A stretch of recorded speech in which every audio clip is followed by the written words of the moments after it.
सनातन धर्म की शिक्षाएं, जिन्हें आधुनिक पश्चिमी समाज और उन्हीं के पीछे चलने वाले कुछ झूठे प्रचार करने वाले लोगों ने पिछड़ा हुआ करार दे दिया है, और हिंदू खुद अपनी संस्कृति को हीन भावना से देखने लगे हैं। परंतु वास्तविकता यह है कि हिंदू संस्कृति एवं सनातन वैदिक ज्ञान आधुनिक विज्ञान का आधार है। आइए जानते हैं इस महान संस्कृति को वैज्ञानिक दृष्टिकोण से। हिंदू मान्यता के अनुसार इस पृथ्वी का निर्माण ब्रह्मा ने किया है, और ब्रह्मा के सोने और जागने के क्रम से इस पृथ्वी का निर्माण हुआ। ब्रह्मा के एक बार जागने से सोने तक के समय को कल्प कहा जाता है, और इस कल्प का समय 432 करोड़ साल माना जाता है। आधुनिक भूवैज्ञानियों के अनुसार इस पृथ्वी की आयु भी लगभग इतनी ही है। भारतीय वैदिक ऋचाओं में इन ब्रह्म कल्पों की विस्तृत गणना की गई है। भारतीय गणित विज्ञान का इतिहास 400 ईसा पूर्व तक जाता है। प्राचीन हिंदू कृतियों में अंकों को दर्शाने के लिए शब्दों का इस्तेमाल किया जाता था। जैसे 2 को भुज कहा जाता था, क्योंकि मनुष्य की 2 भुजाएं थीं, पर शब्दों से गणनाएं करना संभव नहीं था, तो 10 ईसा पूर्व में शब्दों को चिन्हों से बदल दिया गया। गणना की सरलता के लिए संस्कृत भाषा में अंकों को दर्शाने के लिए शब्दों के बजाय 9 चिन्हों से बदल दिया। आधुनिक काल की अंक प्रणाली इन्हीं 9 अंक चिन्हों पर आधारित है। विश्व में सभ्यता क्रांति के बाद व्यापार करने के लिए गणनाओं की आवश्यकता थी, इसलिए विश्व ऋणी है आर्यभट्ट का, जिन्होंने गणनाओं को संपूर्ण करने के लिए शून्य का आविष्कार किया।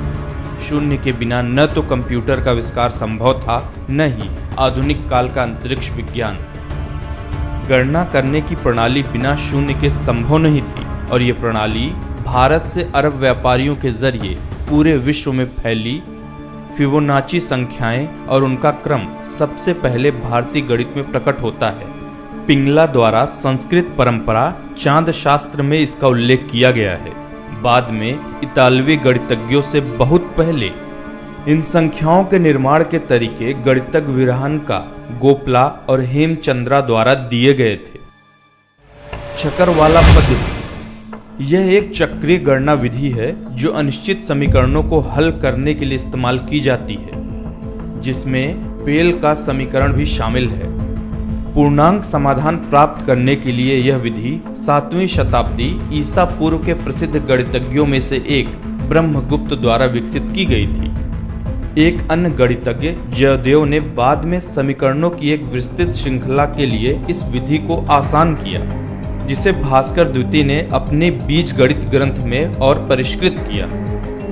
खगोल विज्ञान के संबंध में प्राचीन भारतीयों का ज्ञान बहुत ही उन्नत था।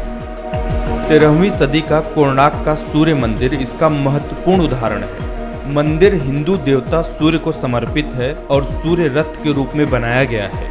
रथ के 7 घोड़े 7 दिनों और 12 पहिए साल के 12 महीनों को इंगित करते हैं। आधुनिक कैलेंडर इन्हीं सिद्धांतों पर आधारित है। भारत में धातु विज्ञान का इतिहास 3000 साल पुराना है। इसका प्रमाण भारत के एक समुदाय घड़िया लोहार है। यह समुदाय राजस्थान से लेकर मध्य प्रदेश और हिमालय की तलहटी में निवास करता है। इनके लोहे से औजारों के निर्माण करने की कला में प्राचीन काल से लेकर अब तक कोई ज्यादा फर्क नहीं आया है। 10वीं सदी में जब यूरोपियों और अरबों के बीच युद्ध हो रहा था, तब यूरोपवासियों ने अपनी हार का कारण अरब योद्धाओं के उन्नत तलवार को बताया था, जिसके लिए इस्पात बनाने की तकनीक प्राचीन भारत की ही थी। चिकित्सा विज्ञान। प्राचीन भारत का चिकित्सा विज्ञान बहुत ही उन्नत था। कुष्ठ रोग का पहला उल्लेख भारतीय चिकित्सा ग्रंथ सुश्रुत संहिता 6ठी शताब्दी ईसा पूर्व में वर्णित है। हालांकि the Oxford Illustrated Companion to Medicine में कहा गया है कि कुष्ठ रोग का उल्लेख, साथ ही उसका उपचार अथर्ववेद के 1500 से 1200 ईसा पूर्व में वर्णित किया गया था, जो सुश्रुत संहिता में पहले ही लिखा गया था।